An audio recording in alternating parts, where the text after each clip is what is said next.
प्यारे बच्चों, आज की कक्षा में हम सभी लोग माइक्रो ऑर्गेनिज्म के बारे में जानेंगे।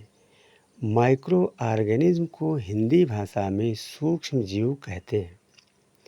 सूक्ष्म जीव ऐसे जीवों के समूह को कहते हैं या इनके अंतर्गत ऐसे जीवों को रखा गया है जो अत्यंत सूक्ष्म होने के कारण नंगी आँखों से नहीं देखे जा सकते हैं और जिनको देखने के लिए हमें कई प्रकार के प्रकाशिक यंत्र जैसे कि माइक्रोस्कोप आदि की आवश्यकता होती है। साधारण शब्दों में कहें तो इनके अंतर्गत ऐसे जीवों को रखा जाता है जिनको कि हम नंगी आँखों से नहीं देख सकते हैं।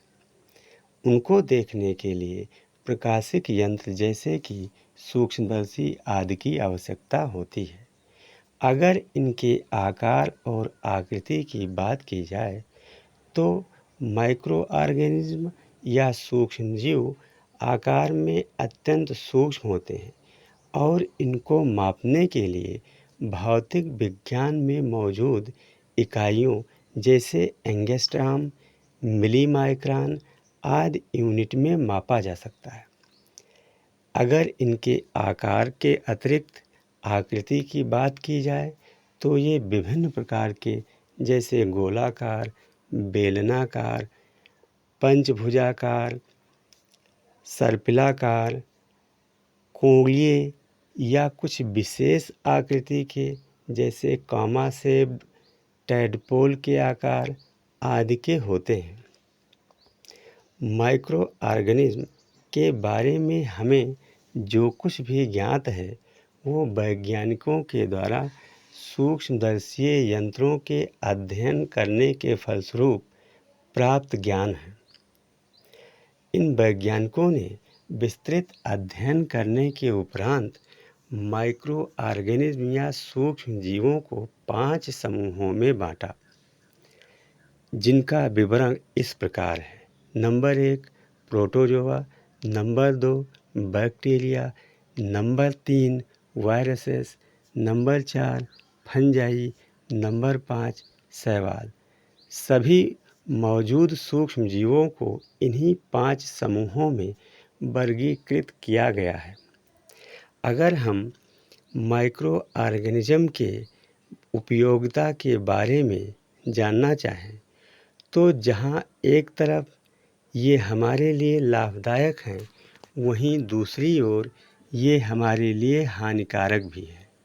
लाभदायक कार्यों के अंतर्गत माइक्रो ऑर्गेनिज्म हमारे आसपास पृथ्वी पर मौजूद विभिन्न प्रकार के कार्बनिक कचरों को खा लेते हैं, उनसे ऊर्जा प्राप्त करते हैं और जो वेस्टेज मैटर होते हैं उनको नष्ट कर देते हैं या वेस्टेज मटेरियल का रिसाइकिल करते हैं, जिससे आसपास गंदगी खत्म हो जाती है। इस प्रकार ये हमारे पर्यावरण को स्वच्छ रखने में मदद करते हैं। अगर ये ना हो तो हमारे चारों ओर कूड़ों का ढेर लग जाएगा। माइक्रो ऑर्गेनिज्म से हमें विभिन्न प्रकार की एंटीबायोटिक दवाइयाँ प्राप्त होती हैं, जिनका इस्तेमाल रोगों के उपचार में किया जाता है। इसके अतिरिक्त सूक्ष्म जीवों के द्वारा कई प्रकार के रासायनिक पदार्थों का संश्लेषण किया जाता है, जैसे कि एसिटिक एसिड, एस्कॉर्बिक एसिड आदि या अन्य कई तरह के पदार्थ इन्हीं माइक्रो ऑर्गेनिज्म के द्वारा बनाए जाते हैं। अगर इनके हानिकारक क्रियाविधियों की चर्चा करें तो ये मानव शरीर के अतिरिक्त सभी जीवधारियों में, चाहे वो एनिमल के अंतर्गत आते हों या प्लांट के अंतर्गत आते हों, उनमें कई प्रकार के रोग पैदा करते हैं। जैसे कि कुछ महत्वपूर्ण रोगों के नाम इस प्रकार के हैं: एंथ्रेक्स, लेप्रासी, मेनिंजाइटिस, बवेसिया, बर्ड फ्लू। ये प्लांट के अंतर्गत होने वाले रोग इस प्रकार हैं, जैसे कि bunchy top disease of banana, powdery mildew disease of lady finger, rust disease of wheat.